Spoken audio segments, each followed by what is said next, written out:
Forge FC is ready for their upcoming match. Simply stunning stuff. And finally, their goal. My word, what a rocket. Now, let's get you up to date with Anthony Urciuoli and Match Day Preview on the Forge Audio Network. Hey, Forge fans, Anthony Urciuoli with you. It's the Match Day Preview on the Forge Audio Network, your official home of the reigning, defending, undisputed Canadian Premier League champions Forge FC. This week, it's the 9:05 Derby. York United making the trip to Tim Hortons Field in Hamilton. Forge coming off a tough 3-0 loss in Calgary last weekend. Just didn't really look like Forge, if I'm being honest. A lot of standing around while Calgary dictated play and showed more of a sense of urgency than Forge did. This week, though, Forge can reset, get a taste of some home cooking, and go face-to-face with their 9:05 rivals from York. Interesting storylines going into this one because both clubs should be motivated to get bad tastes out of their mouths. Last time York was in Hamilton, they stunned Forge with a banger in the final seconds to walk away with a 2-0 win.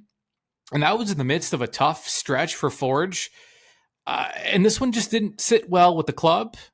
Understandably so. So when the two teams played again, this time at York Lions Stadium, Forge put together one of the most dominant performances you will ever see at any level, embarrassing York with a 4-0 win. A turning point of sorts for Forge as they were able to kind of right the ship and go on a run.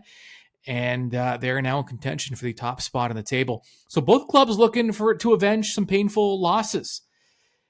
And let me tell you, I was sitting in a box getting ready for the live match in review after Forge's home loss to York, and there were York players and staff in the box next to me. My room was shaking after that York goal in the final seconds. So the reaction for York, it may as well. It was like they just won a final, but this is how important it is for York, for their fans, for everyone involved with York to beat Forge. And if anyone wants to doubt what this rivalry means for both sides, especially York, they take extra delight in beating Forge FC. So it makes the losses against York sting a little bit more. But the flip side of that is the wins are that much sweeter. It's the beauty of a rivalry. It is what it is. It's why sports are sports. It's for rivalries like this. So in for something special this weekend, and you can be there to witness it live, forgefc.ca/tickets. Now we will give you an in-depth preview of the match this weekend between Forge and York. But first, some news and announcements to discuss with you. First off, Forge FC and its partners at Hamilton Volkswagen are again coming together to make a positive impact off the pitch. This summer, the club is hosting a food drive supporting Good Shepherd, charity organization dedicated to alleviating hunger and homelessness in the Hamilton community.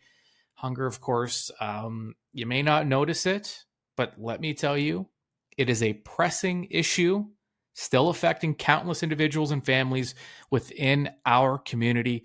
And the club is looking for donations of non-perishable food items to help Good Shepherd continue their essential work. So until match day on Saturday, Forge FC shop, located at the stadium, will be the designated drop-off point for all non-perishable food items. Whether you're picking up the latest Forge FC merchandise or just, stopping by to support the cause, feel free to bring along your donations and make a difference in the lives of those less fortunate. So on Saturday now, as you head to the Forge York match, consider bringing some of the most needed food items to contribute to the food drive. Those items include cereal, canned tuna, peanut butter, Kraft dinner, dried pasta, tomato sauce, canned soup, and a dried and boxed soup as well. Your contribution of any of those items I just mentioned, no matter how big or small, will go a long way in helping those struggling with hunger in the Hamilton area.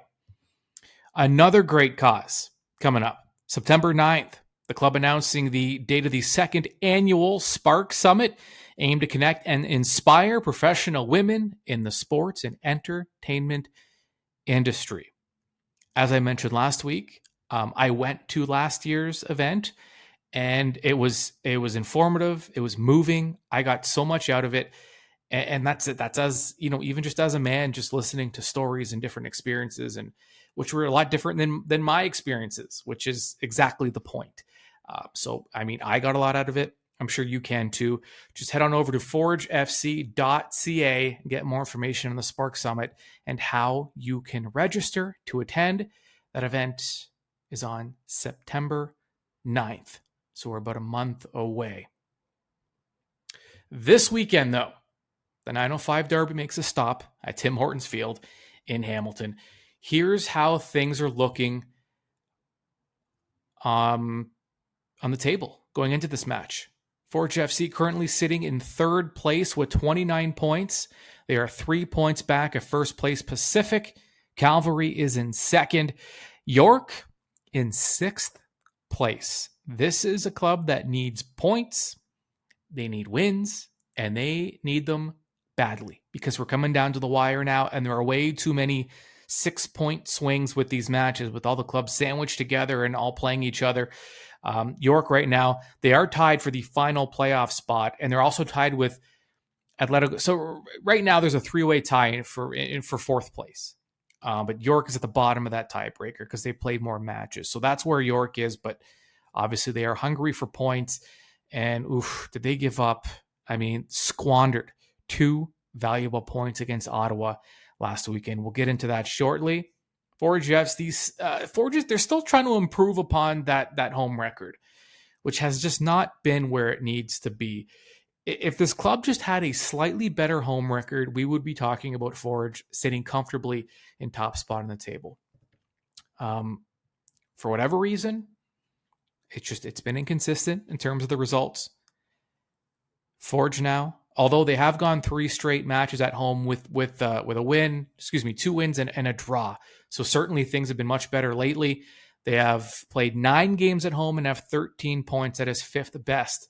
The 5th best home points total in the CPL. Away from home, York, very good. In fact, they with their point against Ottawa, they leapfrogged Forge, who had a great road record, still do, but York now 1 point better than Forge on the road this season. They are tied for the best point total on the road. So York, a very good away team. Head-to-head between these two clubs, they have played each other 20 times in 4+ seasons. Forge winning 12 of those matches, York winning 7, and the clubs playing to a draw in the other. This is the final meeting between these two clubs. It'll be the 4th on the year. First one was way back, May 5th. Forge with a 1-0 victory at York. Next one, May 31st. That was a 2-1 win at Tim Hortons Field. York, again, scoring in the just dying seconds to secure 3 points in that one. And things were rocky for Forge during and a little bit after that as well. And then Forge completely, I mean, this was a turning point in the season. And depending how this season ends, this could be the turning point for Forge FC. It was a 4-0 win at York. They're playing what you thought was going to be a very motivated York squad, because this match was for first place. It was a match for first place, York playing at home and getting embarrassed in front of their fans. Forge winning 4-0. It was as dominant a win as you will ever see. And which is why you got to be aware of that revenge factor. But like I said, Forge also looking for some revenge because they felt embarrassed about that result at home when they ended up losing the match in the final seconds.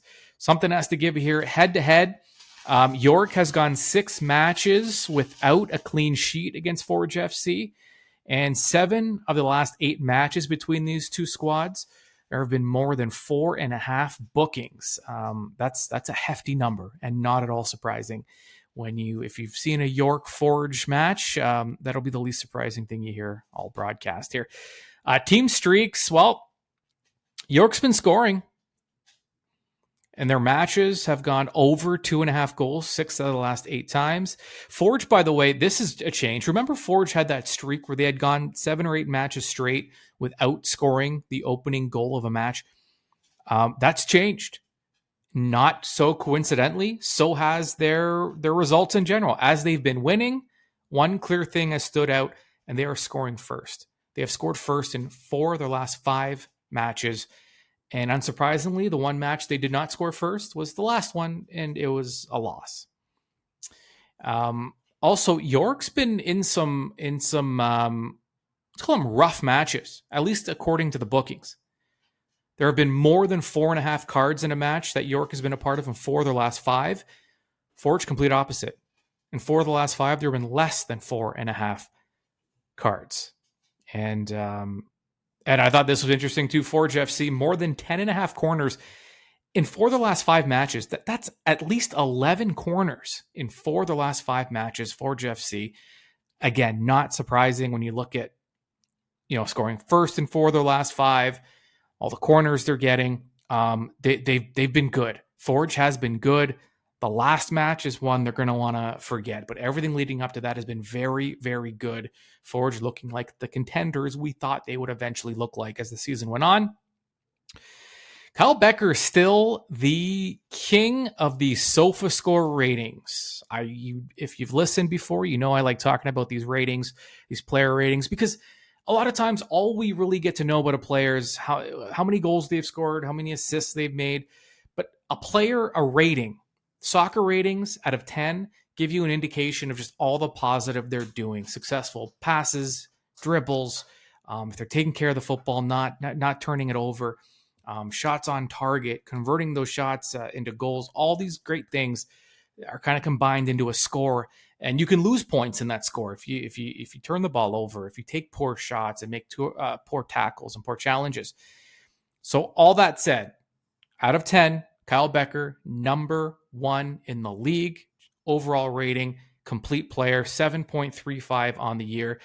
And another Forge player on that list in the top 10, Mandrakar James, the defender, at 7.10. He's 9th out of 10th, and he's just ahead of Ali Musi, who's been a fantastic player this season for Calvary.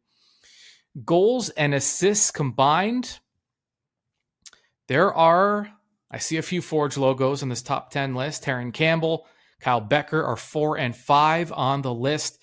And Wubens Pacias is number 7 on the list of goals plus assists.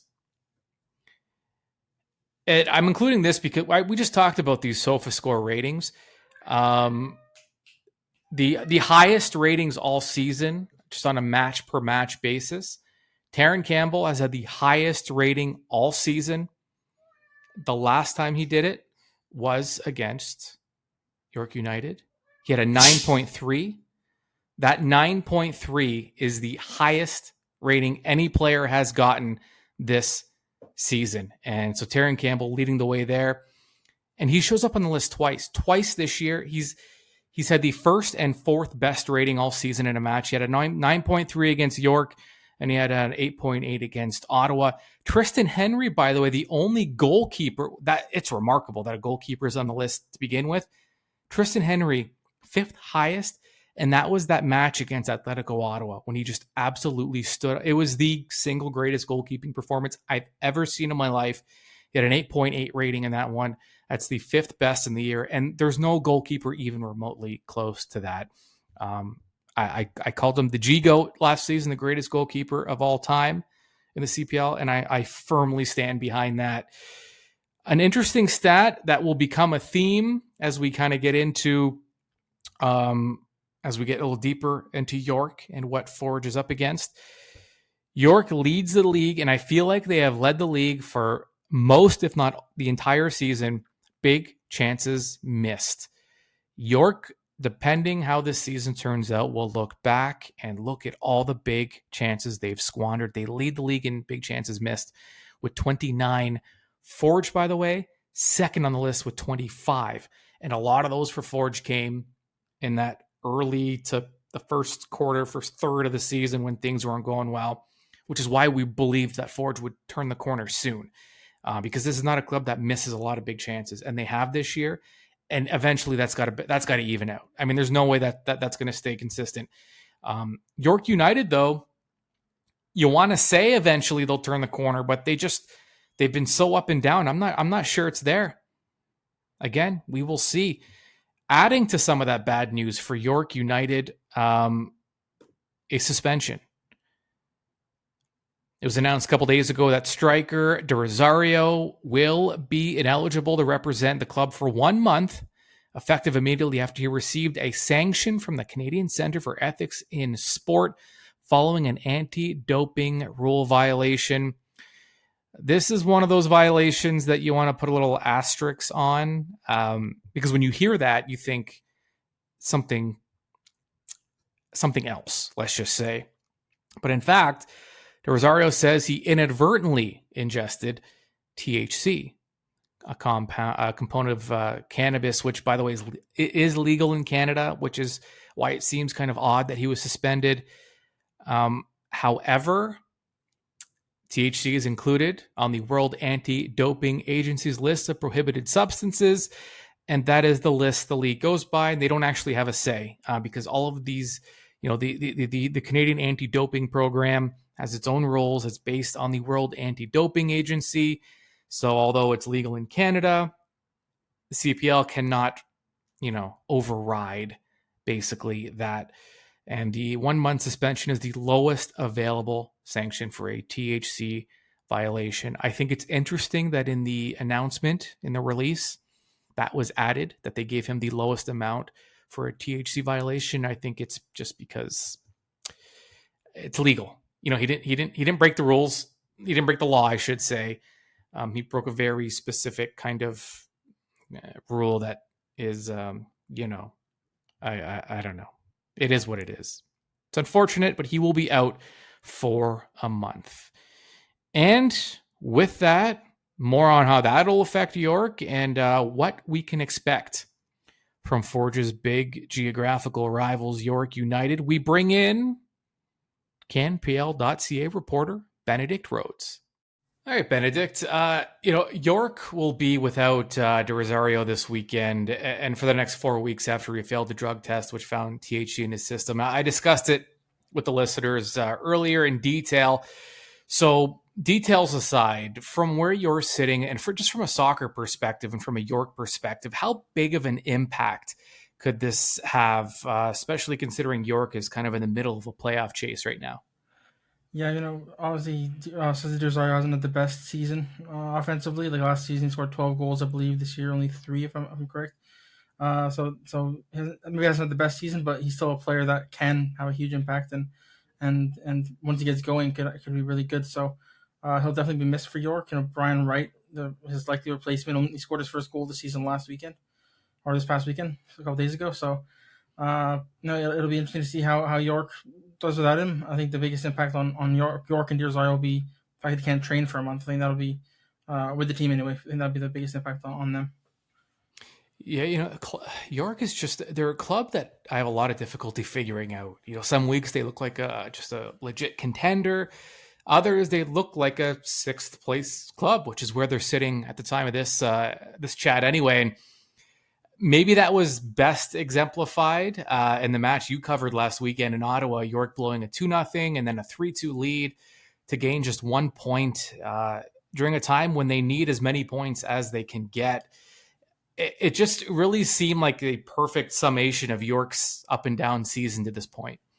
Yeah, definitely. I think Martin Nash doesn't understand his team any more than you or I do. I don't think it's a team where, like you said, they have the potential to be really, really good.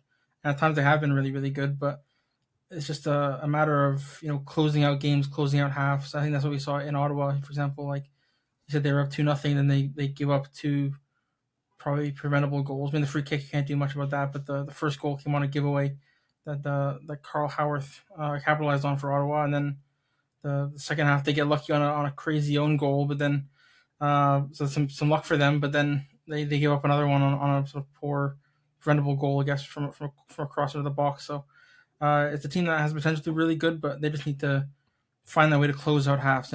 Close out the final 10 minutes of the first half, close out the final 10 minutes of the second half, and try and prevent the preventable things, I guess. Yeah, and since I can remember this season, I mean, York. Forge at times too, but York's led the league in big chances missed this season. And it's not real. It's not a one. Forge was struggling, and they weren't capitalizing on their opportunities, and they had a lot of big chances missed. But you kind of had a feeling they would turn the corner eventually, just because of this lineup and the experience and the quality, and they have. But York, they've been at the top of the stat category that is not one you want to be on, and that's big chances missed. And it's been like that all year. And you get to a point where it can't just be considered bad luck anymore. I mean, it has to be a little deeper than that. Yeah, I think so. Like if it's 5 or 10 games, it becomes maybe it's bad luck, maybe it's just a small sample size. But there are 19 games I believe into their season. There's only 9 games left, so it's getting to the point now where, like I said, Osaze De Rosario, Brian Wright haven't been taking advantage of their chances, and like I said, Wright only scored his first goal this past weekend, but he's been starting and are playing minutes in pretty much every single game. So it'd be interesting to see if he can sort of take some confidence from this one, getting that first one off his back, and see if he can bounce back. But I do think that they need to find goals from him, whether it's from him, from Obabuli, from other sources. They need to find a way to start putting the ball in the back of the net more consistently, and it needs to start this weekend, really. Yeah, we're kind of, that's the thing. And, I mentioned Atletico, Ottawa doing everything possible to make it a 4-horse race at the top, along with Pacific, Calvary, and Forge. And I got to tell you, I have no idea how this race is going to finish. It's looking more and more like the first 2 spots will be awarded in the final week of the season in October. Yeah, it definitely could be. I think that's part of the excitement about the playoff format as well this year with 5 teams, and the higher you finish, the more you're rewarded for it, I guess, with a home playoff game or playing less games in the playoffs. So I think that we're going to see as the pressure sort of keeps mounting and we get closer towards the end of the regular season, I suspect it'll be really, really tight all the way to the end as it's looking like 6 teams is going to try and narrow itself down to 5. And you have a bunch of clubs, York's in there, Cavalry, clubs that haven't just quite been able to get over the hump come playoff time. And this is still a newish league, so the term hot seat doesn't necessarily seem fair. And I don't want to single any coaches out specifically, but in general, I mean, can you think of just a handful of clubs where if they miss the playoffs or even just, bow out after a game or 2 in the playoffs, they're going to really have to start looking at making some big changes? In other words, time is kind of running out on, that window to win, so to speak, is kind of closing for some of these clubs. Yeah, some clubs, I don't think probably as many notices in the hot seat, but Forge, for example, is a team where they've had players who've been around for all 5 seasons, and I think a team like Cavalry, for example, or Pacific to some extent has had some players that have been around for a long time and really want to win, and Pacific or Halifax or York have changed up a lot of things, and I think that window is probably in the earlier stages, I guess, whereas for Cavalry, for example, they're going to be a team that wants to win now. They have 2 chances now. They have a regular season title and a playoff title. They obviously want both, as every team does. But I think this is going to be the year that they're going to want to really, really push and sort of get that first title out of the way. Forge got a boost last week when they announced the signing of Belgian attacker Beni Badibanga. Besides having a fantastic name, he made his debut for Forge in the last match, their newest signing, and that was against Cavalry. You saw it on display. The game was kind of, I think they were already down 3-0 at that point, but you saw the pace and the skill that Badibanga brings, and he was just immediately noticeable on the pitch. What does he bring specifically when you just put into context the depth this club has up front? What element does Benny bring to that? I think the exciting thing, if you're a Forge fan or a follower of the league, is Forge have all these great attackers, and they went on and got another one. And that should be exciting. They clearly trust this guy. They think he's a real deal. And I've only watched him play for about 15 minutes, whatever it was in the last game. I haven't ever watched him before that, but he seems to be, like you said, an attacking player who can sort of make things happen and sort of link the lines, create opportunities for the strikers, which Forge at times have lacked. And my colleague Mitchell Tierney, who's been on the show a few times, he posted a great video of one pass in particular of Beni Badibanga in the second half where he almost effortlessly just plays the ball in behind from like 30 yards outside of his foot. Beautiful pass for Passius, I believe. And it's just a great play. And if he can start unlocking teams like that, I think, Forge will have a chance to create even more chances than they have been. And does it take time for, this club that so many of these players have been together for a long time, for a guy to step in into a group that already has so much chemistry and cohesiveness? What kind of pressure does that put on a player to adapt and to just try to fit in? Yeah, there's two ways of looking at that. I think they said the one way is trying to fit into a new group, but at the same time, I think having a Forge team that I think brought back 18 or 19 players, and they all know each other quite well, I think that might almost help him in a way. It's not like the whole team is coming in fresh, so I think that might be something that he can benefit from as well. Is these guys know each other? How can I work with, a Terran Campbell and a Kyle Becker? How can I sort of be the link between those two guys? So I think that's something I'm excited to see, is how others can welcome him in rather than him having to try and force his way in, if that makes sense.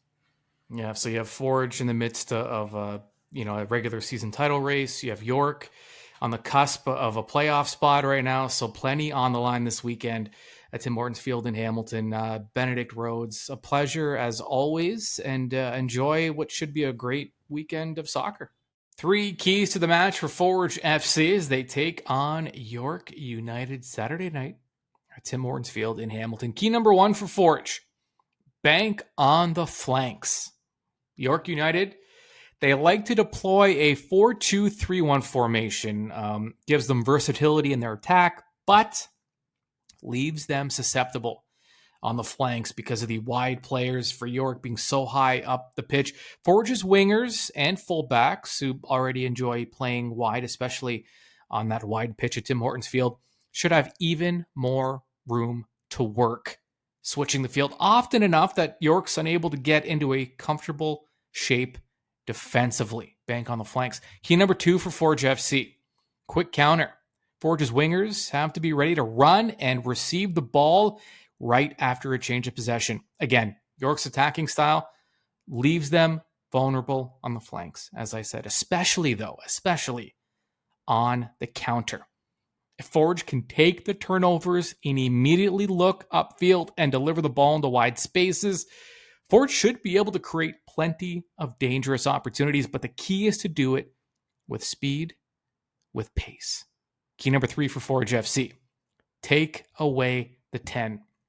The most important player in York's formation and their attack is that number 10. Usually that's Mo Babuli, but every time I make a prediction about someone's lineup, they change it, so I'm not going to say it's him for sure. But if he's the 10, then it's Babuli. If not, it's the 10, regardless. We'll call him the 10. It's relied on heavily to link York's attack. It is a crucial part of that attack. And Forge has done a great job all year owning the middle of the pitch against York. And they can do it again by controlling possession and then relying on their number 6. Usually, Hojab Rapport, sometimes Kadeem Kane, to make sure that the attacking midfielder for York is tightly marked. All right. That's it. That's it. There's nothing left to say. All that's left is for this match to go down Saturday night, 7 o'clock, Tim Hortons Field, forgefc.ca/tickets to be there and experience the 905 Derby live. Do not forget the partnership with the Good Shepherd. If you have a non-perishable food item, bring it with you, particularly cereal, canned tuna, peanut butter, Kraft dinner, dried pasta, tomato sauce, canned soup, dried and boxed soup as well. And don't forget, immediately following that match, a live match in review, head on over to the Forge FC YouTube channel and get instant post-whistle reaction. Okay. We will talk to you very, very soon. Forge FC is prepared, and now you are informed. This has been Match Day Preview with Anthony Urciuoli on the Forge Audio Network. Subscribe